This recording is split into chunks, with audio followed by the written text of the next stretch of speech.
मेरे प्यारे, अब तो कंस ने मीटिंग बुलाई और कहा कि मेरे काल का पता कोई लगा सकता है? तो सब चुप हो गए, कौन पता लगाए? पीछे से एक 2.5 किलोमीटर का हाथ उठा, यस मैं लगा सकती हूँ। कौन? बोले मैं बकासुर की बहन पूतना। ओहो, बड़े बड़े दांत, बड़े बड़े हाथ। कंस बोला तू पूतना 18 किलोमीटर की लंबी चौड़ी थी, त्रिकव्यूति शास्त्र कहता है। कंस ने कहा तू पता लगाएगी? हाँ, जहां भी जाएगी भगा दी जाएगी। इतनी तेरा शरीर कितना कुरूपवान, 6-6 फुट के तेरे दांत, तू पता लगाएगी? पूतना ने कहा ये 6 फुट के दांत बड़ी जल्दी छोटे हो जाएंगे, सब व्यवस्था हो जाएगी। बोले क्यों? बोले कुरूप व्यक्ति भी सुंदर बन जाता है। बोले कहाँ? बोले ब्यूटी पार्लर जाऊंगी। आजकल वो मैंने देखा कई बहनों को दिन में कालिया नाग की बहन लगती है और रात में उसको मेकअप करके आती है। सो महाराज, पूतना कहती मैं भी ब्यूटी पार्लर में जाऊंगी। अब ऐसा नहीं बोला होगा, बोलो महाराज कहाँ लिखा है बताओ, प्रश्न कर दो। लेकिन क्या कहती? प्रभु मैं माया से अपने आप को बदल लूँगी, माया से ढक जाऊँगी तो मुझे कोई पहचान नहीं पाएगा। और माया ऐसी ही है, अपने आप को इतना सुंदर बना के आती है कि कोई पहचान नहीं पाता है। उतना कहती मैं सुंदर बन जाऊँगी। और ये बलि की बेटी है रत्नमाला। जब बलि के यहाँ भगवान गए थे तो इसने देखा कि इतना सुंदर छोरा, तो मन में ये भाव आया कि काश ये मेरा छोरा होता तो इसे दूध पान कराते। लेकिन जब बलि को छल लिया तो मन में ये भाव आया कि अगर ये होता मेरा छोरा तो दूध तो पिलाती, पर दूध में विष पिला देती। भगवान ने कहा हम तुम्हारी दोनों मनोकामनाएं पूरी करेंगे। वही आज पूतना बदला लेना चाहती है। बोले हम पता लगाएंगे। पूतना चली और भगवान ने सीधे कहाँ बुला लिया? अपने यहाँ। बोले इधर उधर जाएगी तो औरों का नुकसान करेगी। नंद बाबा के यहाँ खुशियाँ हो रही थी। अब पूतना कौन है? जब जीवन में खुशी आपके आए तो पूतना आ ही जाती है। कौन? ईर्ष्यालु लोग। ईर्ष्यालु लोग आपकी खुशियाँ नहीं देख सकते, वही पूतना है। जब आपके घर में उत्सव होगा, जब आपके जीवन में खुशियां होंगी तो पूतना का आगमन होना सुनिश्चित है, ईर्ष्या का आना सुनिश्चित है। अद्भुत श्रृंगार करके आई पूतना, ऊपर से बड़ी सुंदर, अंदर से विष भरा है। ईर्ष्या भी तो ऐसी है, ऊपर से तारीफ करेगा लोग, अंदर से जल रहा है, जल्दी इसका विनाश हो जाए। आजकल तो पूजा भी अहित की कामना से लोग करते।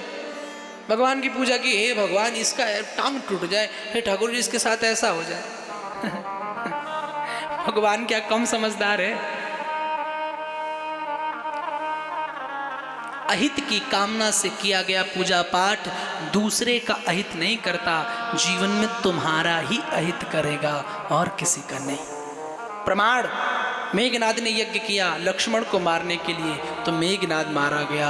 दक्ष ने यज्ञ किया शिव का अपमान करने के लिए तो दक्ष का शीश कटा। कितने सारे प्रमाण हैं। इसलिए किसी का भगवान के मंदिर में बख्शो, किसी के अमंगल की प्रार्थना मत करो। जो तुम्हारे साथ बुरा करेगा, अगर तुम भक्ति करोगे तो स्वतः उसके साथ बुरा हो जाएगा, तुम्हें करना नहीं पड़ेगा। पर तुम ये जो पूजा में भी अमंगल ढूंढ रहे हो, दूर हो इन साधनों से। तो ईर्ष्या पूतना है, और ईर्ष्या जीवन में आ जाए तो इसे खत्म कैसे करें? अब कई लोग बोले महाराज अब तक तो ईर्ष्या भरी पड़ी थी, अब आपकी कथा सुन ली है टीवी पर, तो अब इसे खत्म कैसे करें? तो उसका भी उपाय है। ईर्ष्या को यदि खत्म करना चाहते हो तो जीवन में अपनी तुलना किसी से बंद कर दो। अपने आप का कंपैरिजन किसी से मत करो, तुलना किसी से मत करो। अपनी ईर्ष्या अपने आप खत्म हो जाएगी। आजकल हम तुलना बड़ी कर रहे हैं, दिखावे का जीवन जी रहे हैं। कईयों के तो सिर पे लोन हो गया दिखावे के चक्कर में। माय डियर, रेत पे बनी दीवार कभी चलती नहीं है, एक न एक दिन गिरती जरूर है। इसलिए दिखावे का जीवन मत जियो। किसी के यहाँ आप जैसे हो, यदि आप में अच्छाई होगी, समाज आपको स्वीकारेगा, आपको पहचानेगा। दिखावा करने की जरूरत नहीं है। तो पूतना कौन? ईर्ष्या है। जो ईर्ष्या करे वो पूतना है। जो किसी का अहित सोचे वो पूतना है। जिसका तन और मन दोनों अपवित्र हों वो पूतना है। और जीवन में जो सदैव अपवित्र रहे वो पूतना है। कोई बाहर से बन के नहीं आती। और जीवन की सबसे बड़ी अपवित्रता पता है क्या है? गंदगी। पता है क्या? गंदे विचार। ये लक्स लाइफ बॉय साबुन से वेरी अपने आप को फेयर कर रहे हो। बोले I am very smart, very beautiful. ना जी ना, यदि आप यहाँ से अच्छे हैं तो यहाँ से कैसे भी हैं आप सुंदर दिखेंगे। अब मैं प्रमाण देता हूँ, किसी और का नहीं। देख लो मेरे बांके बिहारी को, काले कलूटे, लेकिन यहाँ से सुंदर हैं तो दुनिया रीझ जाती है, दुनिया मर मिटती है। ऐ श्याम तेरी बंसी पागल कर जाती है। यदि गोरे होते तो तुम क्या करते मोहन, तेरी सांवली सूरत पे दुनिया मर जाती है। तो मन की पवित्रता लाओ। जो मन से गंदे हैं वो पूतना है। पूतना आई तो यशोदा जी से मिली, बहन प्रणाम, राम राम। यशोदा को लगा ये मेरी कौन सी बहन आ गई, पर मन में सोचा शायद कोई हो। कोई बात, आओ स्वागत है आपका। भक्त तो वही है। यशोदा कौन है? जो दूसरों को यश दे, वही तो यशोदा है। यशम ददाती, जो दूसरे का सम्मान करे। भगवान भी उसके घर आते हैं जो यशोदा बनता है। क्या काम है? बोले आपके लल्ला के दर्शन करने। बोले अंदर चले जाओ, लाला सो रहे हैं। और जैसे ही पूतना अंदर गई, भगवान ने नेत्र बंद कर लिए। भगवान ने आंख बंद कर ली। क्यों? पूतना आई है। मेरे प्यारे, जीवन में कभी अपना ऐसा चरित्र मत बनाना कि भगवान भी आंख बंद कर ले। ऐसा चरित्र मत बनाना। भगवान ने आंख बंद की, उसके पीछे कई कारण हैं।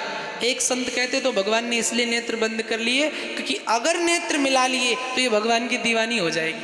और जहाँ दीवानी हुई अपने असली रूप में आ जाएगी। और असली रूप में आई तो उत्सव गड़बड़ हो जाएगा। क्योंकि असली रूप में तो ये 18 किलोमीटर की लंबी चौड़ी है, 6-6 फुट के दांत हैं इसके। तो भगवान ने इसलिए नेत्र बंद किए। दूसरे संत कहते नहीं, दूसरा कारण है। क्या? बोले कारण ये है भगवान ने इसलिए नेत्र बंद किए क्योंकि भगवान ये सोच रहे हैं कि भी आई है विष पिलाने, और विष पीने का काम तो मेरा है नहीं, वो तो भोले बाबा का है। सो भगवान शंकर को याद कर रहे हैं, इसलिए नेत्र बंद किए। एक कहते नहीं, दूसरा कारण है। क्या? बोले भगवान ने इसलिए नेत्र बंद किए क्योंकि भोलेनाथ के नेत्रों में चंद्र और सूर्य है। और जिसको भी मारते या तो सूर्य लोक से भेजते या तो चंद्र लोक से। तो चंद्र सूर्य कह रहे हैं ये इतनी पापिन है कि इसको हम अपने लोक में नहीं भेजेंगे, इसलिए नेत्र बंद कर लिए। कई कारण है। भगवान ने नेत्र बंद कर लिए। पूतना ने कन्या को उठाया और सबसे पहले दूध पिलाया। तो भगवान ने सबसे पहले विष पिया, और विष पीने के बाद दूध पिया, और दूध पीने के बाद भगवान प्राणों को खींचने लगे। अब जैसे प्राण खींचने लगे, पूतना को पता चला कि ये तो कोई और है। मर्म जान गई तो कहती लाला मुझे छोड़ दे। जीवन में 9 लोगों से कभी शत्रुता नहीं करनी चाहिए, ये पूतना को पता है। नोट कर लो, 9 लोगों से जीवन में कभी भी लड़ाई मत लड़ो। कौन कौन? शस्त्री, मर्मी, प्रभु सठ धनी, वैद बंद कभी भानश गुनी। सबसे पहले शस्त्र चलाने वाले से, जो बढ़िया निशानेबाज हो उससे लड़ाई मत करो। हाँ, पता चले तुम तो लड़ाई कर लिए और तुम कहीं भी वो मार दिए। जो शस्त्री हो, जो मर्मी हो, जो तुम्हारा रहस्य जानता हो, जो तुम्हारे बारे में अच्छे से जानता हो, उससे भी लड़ाई मत लड़ो, वरना 4 जगह गाएगा, फिर तुम्हारी इंसल्ट होगी। एक मुझे दृष्टांत याद आ गया। एक पिता अपने बच्चे को लेके जा रहा था, तो बच्चे की 7 साल की उम्र थी, और पिता ने टीटी को ट्रेन में 5 साल का बताया ताकि टिकट ना लगे। अब बच्चा तो जा रहा था, बच्चे को पता मैं 7 साल का हूँ। अब जैसे ही चिप्स वाला आया, पापा चिप्स चाहिए, बोले चुप हो जा, नहीं चाहिए, बैठ, पैसे क्या भाव है। बोले पिताजी चिप्स दिलाओ वरना मैं टीटी अंकल को बता दूंगा कि मैं 7 साल का हूं। अब बेचारा पिता, ए चिप्स वाले, आइसक्रीम वाला, पापा आइसक्रीम, नहीं नहीं अभी तो चिप्स खाई, नहीं आइसक्रीम खिलाओगे तो बता दूंगा मैं 7 साल का हूं। पापा ने फिर निकाले, धीरे धीरे 400 की टिकट थी, बच्चा 600 का खा गया। क्यों? वो पिता के मर्म को जानता था। इसलिए मर्मी से भी लड़ाई मत लड़ो। शस्त्री मर्मी प्रभु, प्रभु माने अपने इस स्वामी से, अपने जिसके आप अंडर में रहते हो, गुरु स्वामी, उससे भी लड़ाई नहीं। सठ यानी मूर्ख से भी लड़ाई मत करो, और धनी आदमी से भी लड़ना मत।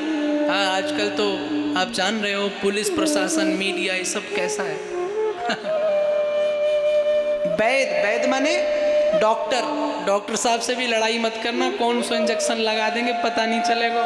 बंदी माने जो मीडिया रिपोर्टर होते उनसे भी नहीं लड़ाई करो। कवि माने जो गीतकार हैं इनसे भी मत लड़ाई करो।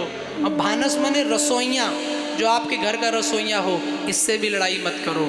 जीवन में 9 लोगों से कभी भी लड़ाई नहीं करनी चाहिए, गोस्वामी जी कहते हैं। भाई रसोइया से लड़ाई करोगे, थोड़ा सा मसाला तीखा कर दिया, सवेरे हालत बोलना पड़ेगा राधे राधे।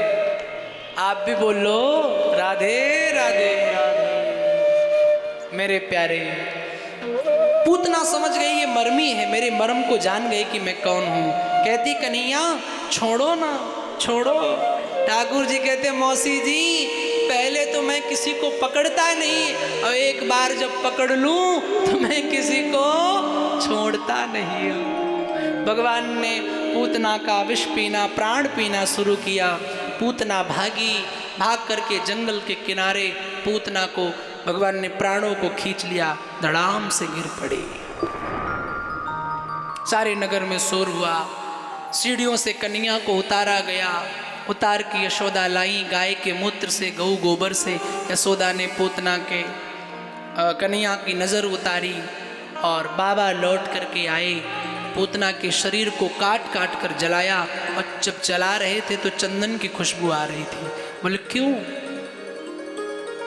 पूतना लोक बालघनी राक्षसी रुधिरासना। महाराज इसके शरीर से चंदन की बदबू क्यों आई, खुशबू क्यों आई? एक तो नाम पूतना, नाम भी अच्छा नहीं, और काम भी अच्छा नहीं, बच्चों का वध करती है, और खान पान भी अच्छा नहीं, राखून पीती है। बोले जिसके शरीर में ठाकुर जी अपना मुख लगा दें, अरे प्यारे खुशबू नहीं तो क्या आएगी। दुनिया में जिसको कोई सब ठुकरा दे, दुनिया में जिसको दुनिया गंदा कहे, और एक बार वो ठाकुर जी का हो जाए तो गंदा कहने वाली दुनिया फिर चरण पूजने लग जाती है। एक बार बिहारी जी से जुड़ जाओ। भगवान ने पूतना को सदगति प्रदान करी। आहा मेरा गोविंद कितना दयालु।